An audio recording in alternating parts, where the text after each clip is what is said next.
This is the International Space Station. For over 2 decades, it has been our home in outer space. But it's a home unlike any other.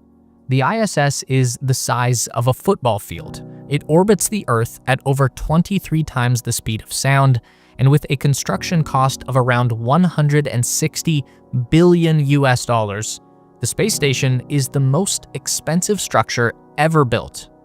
And as impressive as all that sounds, it's actually the people that make the ISS exceptional. Human beings from all over the world living together in a place beyond borders, beyond atmosphere, beyond gravity. So let's take a look inside the ISS and see what everyday life is really like 250 miles above Earth. All right, the first thing we need to do is get ourselves strapped into a spacecraft and prepare to blast off. To reach the ISS, you've got 2 options. Option 1, the Russian Soyuz, a compact capsule that's been flying crews to the station since the very beginning. It's a design that's been in use since the late 1960s and has gone mostly unchanged since the era of the Soviet Union. Option 2, the SpaceX Crew Dragon, which has a sleek design on the outside, a spacious and comfortable layout on the inside, and is built for the modern era with mostly touchscreen controls. When the hatch finally opens, the crew floats into their new home, and this is where the real experience begins. The ISS isn't the carpeted open concept layout you've seen in a Star Trek TV show. It's more like a floating tunnel system, a series of connected modules, each about the size of a small bus, arranged in a T-shaped layout. The American side includes Destiny, the main science lab, Unity, the central hub, and Tranquility, where the life support and crew quarters live. Europe has the Columbus module, while Japan runs Kaibo, a high-tech lab with its own research facilities. The Russian segment includes Zarya, the very first module ever launched, and Zvezda, the main living quarters and control center. In total, there are more than 15 pressurized modules offering about 13,700 cubic feet of habitable space. That's roughly the size of a 6-bedroom house. But don't expect much legroom. Every surface is packed. Laptops, cables, camera gear, lab hardware, air ducts. There's no such thing as wasted space in the ISS. Moving around can be a challenge at first. Without gravity, concepts like up and down don't matter like they do on Earth. Your sense of direction actually comes from fluid sloshing around inside your ears, so once you begin floating in space, that fluid-based system gets scrambled and the brain becomes disoriented. But the crew adapts quickly. Color-coded handrails, clear labels, and lots of practice help astronauts move smoothly and in the right direction. Once we are settled into the station, it's time to think about getting to work. Astronauts don't come here for leisure time. Every hour of every day is strictly scheduled, and there is lots to do. But what is a day anyway? The ISS will orbit the Earth once every 90 minutes. That means astronauts experience 16 sunrises and sunsets every 24 hours. This rapid-fire day-night cycle can seriously mess with a person's internal clock, and that's actually very bad for your health. To counter this, the crew follows a standard 24-hour Earth day. The ISS uses special lighting systems that mimic natural sunlight to help maintain their sleep pattern. That's how they avoid a condition known as orbital insomnia that plagued early space explorers. It's also very important to combat boredom in space. Now that might sound trivial, but when people find themselves with nothing to do, we have a tendency to become more impulsive, more irritable, more volatile. And that's not what you want when everyone is confined to one space with no way out. To make sure that no one has enough free time to get weird, astronauts' days are meticulously scheduled down to 5-minute chunks. This is all thanks to the operations planning team at Mission Control. There are actually multiple ground control centers for the ISS that are located in America, Russia, Europe, and Japan, so trying to decide what time it is in space can come with its own problems. The international partners settled on Greenwich Mean Time, or GMT, meaning that the ISS operates in the same time zone as the United Kingdom. On the space station, your workday begins at 6 a.m. and lasts through to 9:30 p.m. Astronauts will typically start their day just like everyone else, getting cleaned up and ready for work, but this is where life begins to get complicated. There is no shower. Without gravity, the water won't go down the drain. It'll go everywhere, and that's not good. Water behaves in a very unusual way once you take gravity away. Water wants to stick together and form into spheres that float around. Water also wants to stick to other things. So if you put water on your face, it'll stick. It won't drip off. If you put water on your toothbrush, it'll stick there as well. So to wash yourself, you basically just put water on a cloth with some soap and do a sort of sponge bath. Not luxurious, but effective. The weirdest part is that you can't spit toothpaste out. It would just go flying in every direction, so you have to swallow it. Getting dressed is easy because you're not allowed to bring your wardrobe into space with you, so most astronauts just wear the same t-shirt every day for about 2 weeks at a time. Pants typically get worn for a couple of months, and then when the laundry gets too crusty to go on, we don't do a wash, we just throw our clothes in the trash. Now let's talk about the oddly fascinating part of life on the ISS, the toilet. In space, you can't just rely on gravity to pull things down, so the ISS uses suction to do the job.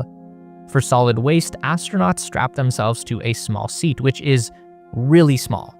Once you are done with that business, suction pulls everything into a plastic-lined container. Then you use a stick to jam your plastic bag of waste down into a storage bucket. These are changed every 10 days, and eventually they get ejected into space along with all of the other trash, and it just burns up in the Earth's atmosphere. For urine, astronauts use a funnel attached to a vacuum hose designed for both men and women. Suction pulls the liquid into a tank where it's filtered and recycled into drinking water. On average, 70% of all water on the ISS is recycled. It would be impossible to operate in space without a closed water cycle. So yeah, you drink your own pee and everyone else's pee, but you also breathe it as well. We're getting weird now, but this is fascinating. Oxygen is a precious commodity in space. The ISS has a ventilation system that is constantly filtering the air, removing carbon dioxide and recirculating it. But eventually, you use up all of the oxygen. To solve this problem, a portion of the recycled water is sent into an electrolysis machine. This uses electricity to split water molecules into their base atoms, hydrogen and oxygen. And then, the oxygen extracted from the recycled pee is added back into the station's air supply. Alright, now let's eat. On the ISS, food typically comes in two main varieties. First, there's thermostabilized food, packed in green pouches, basically a space version of military MREs. Second, there's freeze-dried food with all the moisture removed. Astronauts simply add hot or cold water, rehydrate the meal, and it's ready to eat. But the astronauts can't just eat anything they want. For example, bread is banned because the crumbs can float around and clog the equipment. The same goes for potato chips. The Simpsons did get that one right. No soda either, because without gravity, carbonation doesn't separate in your stomach and just builds up inside you, leading to something called wet burps, essentially just spontaneous vomiting. On Sunday evenings, everyone on the ISS, Russians, Americans, Europeans, Japanese, we all get together for a ritual pizza party. And you'll need the calories because every astronaut is required to put in 2 hours of exercise per day. That's cardio and resistance training. There are treadmills and stationary bikes with straps to hold you down. There are resistance bands to flex your muscles. And there's even this crazy looking piece of gym equipment that uses vacuum pistons to provide a full bodybuilding routine with squats, deadlifts, and bench press, all with up to 600 pounds of resistance. We are doing all this because in space, the body doesn't have to fight against gravity, so muscles weaken and bones lose density over time. This can make you sick while on the station, but it becomes a very serious health problem once you arrive back on Earth. Even with the exercise routine of an athlete, the environment of space can have strange health effects. The most common is the space snuffles. Without gravity, your bodily fluids have a tendency to accumulate in your head, making you very congested. Another common health problem that's taken a little more seriously is the effect of space on your vision. We used to think this was caused by the rush of blood to the head, but problems with vision are now being linked to changes in the liquids surrounding the brain and spinal cord that create excess pressure inside the skull. The result is that astronauts become nearsighted, meaning anything in the distance gets blurry. Anyway, with health and hygiene taken care of, it's time we get to work. The ISS is one of the most advanced science labs ever built. Its main mission is to explore science in zero gravity. It's a unique environment where researchers can study how the absence of gravity affects biological, physical, and chemical processes, things we just can't replicate on Earth. For example, NASA has conducted studies on muscle atrophy and bone density to understand aging and disease on Earth. Astronauts themselves are both scientists and subjects, essentially becoming guinea pigs in the unique human experiment. They are also working on space agriculture, testing how crops like lettuce and mustard greens grow in orbit. Because if we are planning missions to Mars or beyond, astronauts will need to grow their own food.